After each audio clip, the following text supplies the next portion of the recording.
Dalam Isra Mi'raj diperlihatkan tanda-tanda kekuasaan Allah dengan memperjalankan Nabi Muhammad SAW melewati negeri-negeri yang kelak jadi bagian kekuasaan Islam di bawah kepemimpinan beliau. Sebelumnya, kepemimpinan dunia hingga terjadi peristiwa Isra Mi'raj berada di tangan Bani Israel. Dalam peristiwa Isra Mi'raj, tampilnya Rasulullah SAW sebagai imam sholat para nabi di Baitul Maqdis, juga pengakuan para nabi atas hal itu menjadi isyarat atas perubahan politik yang mendasar, yakni peralihan kepemimpinan dari Bani Israel kepada Rasulullah Muhammad SAW dan umat beliau.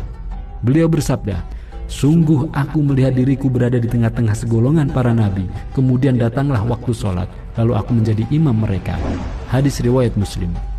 Peristiwa menakjubkan ini, yakni para nabi dihadirkan dan Rasulullah Muhammad SAW dijadikan sebagai imam mereka, menjadi penegasan yang sangat kuat bahwa beliau adalah pemimpin para nabi. Risalah beliau adalah risalah penutup dan umat beliau adalah pengemban risalah para nabi atau tauhid kepada seluruh umat manusia. Artinya, ini menegaskan tentang kepemimpinan Rasulullah SAW dan umat beliau. Tentu tiada jalan keselamatan bagi umat manusia kecuali di bawah kepemimpinan Rasulullah SAW dan umat beliau, yaitu umat Islam.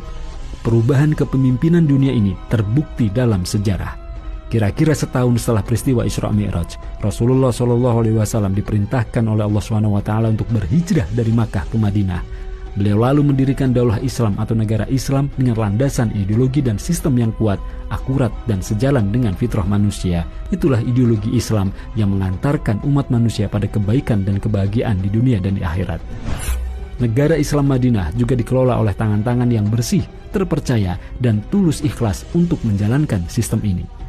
Negara Islam ini kemudian memperluas kekuasaannya yang awalnya hanya di Madinah ke seluruh Jazirah Arab. Bahkan setelah era kepemimpinan Rasulullah SAW, yakni era Khulafaur Rasyidin, jangkauan kekuasaan Islam atau Khilafah Islam telah meliputi seluruh Jazirah Arab dan kawasan Timur Tengah, termasuk Syam, yang di dalamnya ada Palestina dengan Baitul Maqdisnya. Sebagaimana diketahui, Baitul Maqdis di Palestina, termasuk Gaza di dalamnya, adalah negeri yang diberkahi oleh Allah SWT.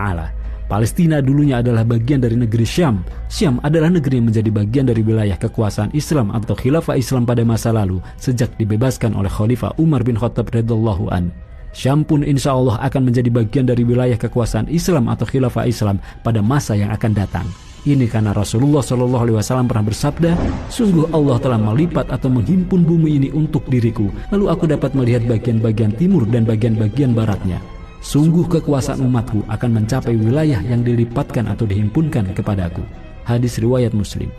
Karena itu, umat Islam di seluruh dunia wajib untuk peduli dan berjuang terus demi membebaskan Palestina sebagai bagian dari negeri Syam dari cengkraman Yahudi dan para anteknya. Caranya adalah dengan terus berjuang secara istiqomah untuk menegakkan kembali khilafah Islamiyah. Karena hanya khilafah lah yang bakal mampu membebaskan Palestina dari penjajahan entitas Yahudi dengan jihad fisabilillah.